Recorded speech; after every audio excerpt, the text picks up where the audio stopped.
Today we're going to focus on something that really brings your writing to life: style and tone. This is where your writing starts to feel more personal, more expressive, and more powerful.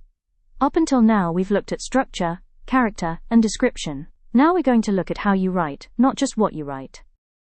Style is your writing fingerprint.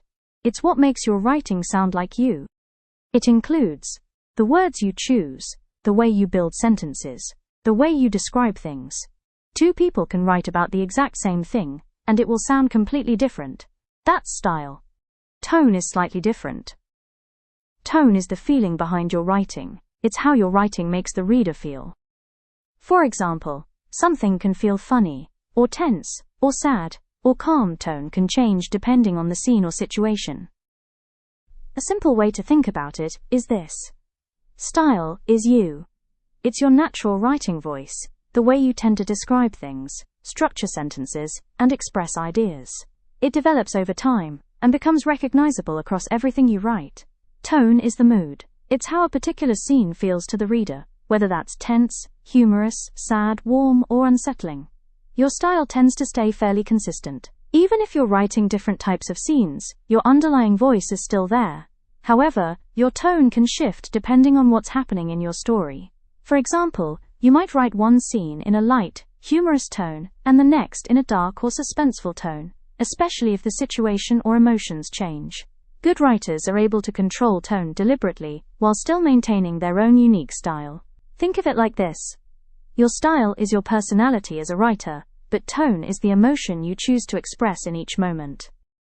Word choice is one of the simplest but most powerful ways to transform your writing. You don't always need longer descriptions or more detail. Sometimes changing just one word can completely alter how a sentence feels. Let's look at this example. He walked into the room. He stormed into the room. He crept into the room. At first glance, these sentences are very similar. The action is the same, someone entering a room, but the feeling of each sentence is completely different. This all comes down to the verb, the action word. Walked is neutral. It doesn't tell us much. Stormed suggests anger, frustration, or urgency. Crept suggests secrecy, fear, or caution. So without adding any extra description, we already understand something about the character's mood, intention, and possibly even the situation. This is why word choice matters so much. It allows you to show meaning instead of explaining it. Instead of writing, he walked into the room angrily, you can simply write, he stormed into the room. It's shorter, clearer, and more powerful. One of the most common habits in writing, especially when we're starting out, is relying on weak words like very, really, quite. We often use these without thinking, because they feel natural in everyday speech. But in writing, they don't actually add much meaning. In fact, they often weaken your sentence. Let's look at this example. She was very tired. She was exhausted. Both sentences mean roughly the same thing, but one is much stronger. Very tired is vague. It doesn't give us a clear picture. Exhausted is precise. We immediately understand how she feels. So instead of adding extra words like very or really, it's usually better to choose a stronger word. Some more examples are, really happy, could be delighted. Very scared, could be terrified. Quite angry, could be furious. Really big, could be enormous. Notice how the stronger word is shorter, more specific, more vivid. Deeper explanation. When you use precise language, you're helping the reader see the scene more clearly, feel the emotion more strongly, stay engaged in the writing. Weak language makes writing feel flat or repetitive. Strong language makes it feel alive. Important tip. This doesn't mean you should remove every very or really, but it's a good habit to pause and ask yourself, is there a better word I could use instead? Writing has rhythm, just like music. Even though we don't always notice it straight away, every piece of writing has a kind of beat or flow to it. One of the best ways to hear this is to read your work out loud. When you do that, you start to notice where it flows nicely, and where it feels awkward or clunky. Rhythm in writing is created by a few key things: sentence length, punctuation, the order of words. All of these work together to control how your writing sounds and feels as it's read. Sentence length. Short sentences create a quick, sharp rhythm. Example: he ran. He fell. He didn't get up. This feels fast and dramatic. Longer sentences slow things down and allow for more detail. Example: he ran as fast as he could, his heart pounding, his breath catching in his throat as he stumbled forward. This feels more descriptive and immersive. Punctuation. Punctuation controls pauses. Commas create small pauses. Full stops create stronger stops. Ellipses can create hesitation or suspense. Example: she opened the door. She opened the door, slowly. She opened the door. Each one feels slightly different. Word order. The way you arrange words can affect rhythm too. Example: he quickly ran down the street. He ran quickly down the street. Small changes can subtly shift the flow. Key point. Good rhythm makes writing feel smooth, natural, and easy to read. Poor rhythm can make writing feel choppy, repetitive, hard to follow. Try reading this out loud. She walked into the room, and she looked around, and she sat down, and she picked up the book. How does that feel? Then compare with, she walked into the room, looked around, then sat down and picked up the book. Which one flows better? The second version has a better rhythm, because it varies structure and uses punctuation more effectively. The key idea is this: good writing isn't just about what you say, it's about how it sounds when it's read. If it flows well to the ear, it will flow well for the reader too. Sentence length plays a big role in how your writing feels.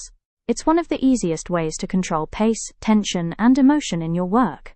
Let's break it down. Short sentences are quick, punchy, dramatic. They speed things up and grab attention. Example: he heard a noise. He froze. Someone was there.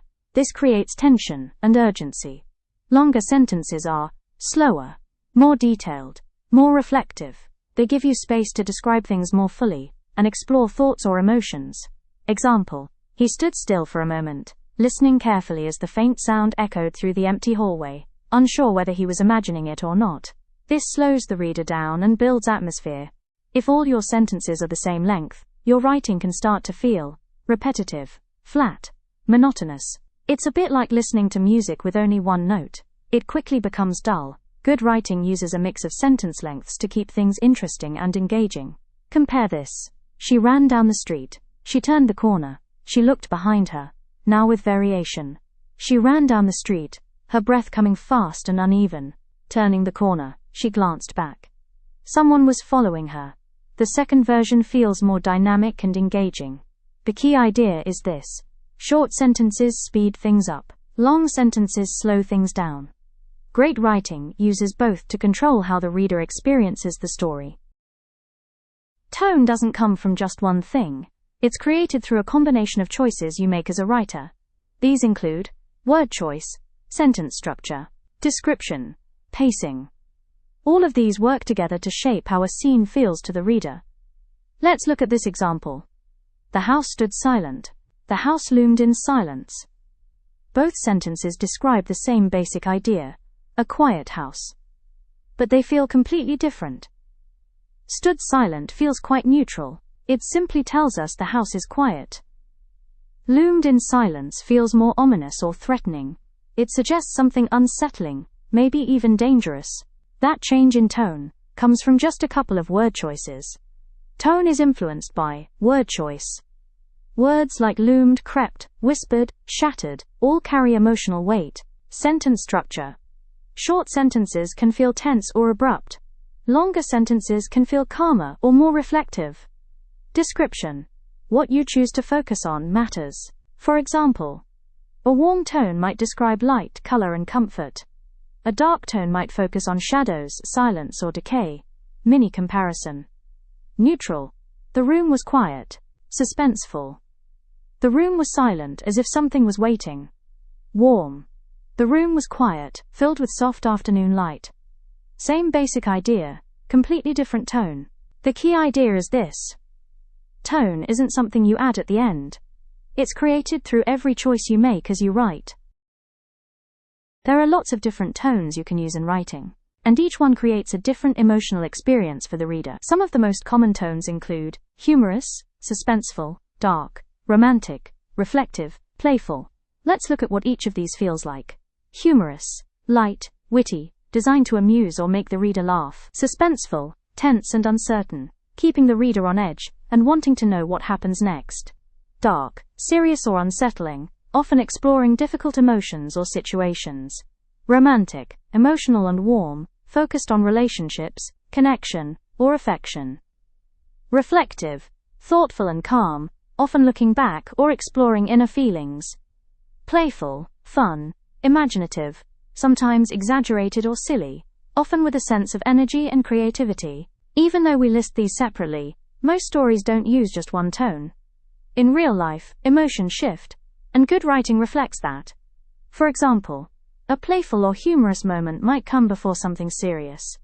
A romantic scene might be followed by tension or conflict. A reflective passage might sit alongside darker themes. These shifts make writing feel more natural and more engaging. Example: think about your favorite films or books. They rarely stay in one emotional place the whole time. There are ups and downs, lighter moments and more serious ones. That variety is what keeps readers interested. Using a mix of tones adds depth to your writing, makes characters feel more real, keeps the reader emotionally connected. The key idea is this: you don't need to limit yourself to one tone. The most engaging writing often blends several together to create a richer and more realistic experience. One of the most important things to understand as a writer is this: your style doesn't appear overnight. It's not something you suddenly find one day. It develops gradually over time. Your personal style is shaped through a combination of things: practice, trying different approaches, reading other writers, writing regularly. Each of these helps you discover what feels natural to you. Let's break it down. Practice. The more you write, the more comfortable you become. At first, your writing might feel uncertain or inconsistent, and that's completely normal. Over time, patterns start to form. The types of sentences you prefer, the way you describe things, the tone you naturally lean towards, trying different approaches. It's important to experiment. Try writing in different tones, writing different types of scenes, changing sentence styles. This helps you understand what works best for you. Reading other writers' reading is one of the best ways to develop your style. When you read, you notice how other writers use language. You see different ways of structuring sentences. You become aware of tone and rhythm. You're learning without even realizing it. Writing regularly. Consistency is key. Even small amounts of writing, done regularly, will help your style develop much faster than writing occasionally. It builds confidence and helps your voice become more natural. Over time, your natural voice becomes clearer. You'll start to notice what sounds like you, what feels forced, what flows naturally. It's important to note that there's no such thing as a perfect style. Every writer is different, and that's exactly what makes writing interesting. The key idea is this: you don't need to force a style. If you keep writing, experimenting, and reading, your style will develop naturally over time. It's completely normal to admire other writers. In fact, every writer does it. You might read something and think, I love the way that's written, and that's a really important part of learning. But there's a difference between being inspired by someone and copying them. If you try to copy another writer exactly, your writing can feel forced, it may not sound natural, and it won't reflect your voice. The goal isn't to sound like someone else, it's to develop a style that feels authentic to you. Instead, focus on this. Learn from them. Notice what you like. Is it their descriptions, their dialogue, their tone? Experiment. Try writing in a similar way for practice. Short sentences, more description, different tones. This helps you understand how different styles work. Adapt ideas into your own voice. Take what you've learned and shape it into something that feels natural for you.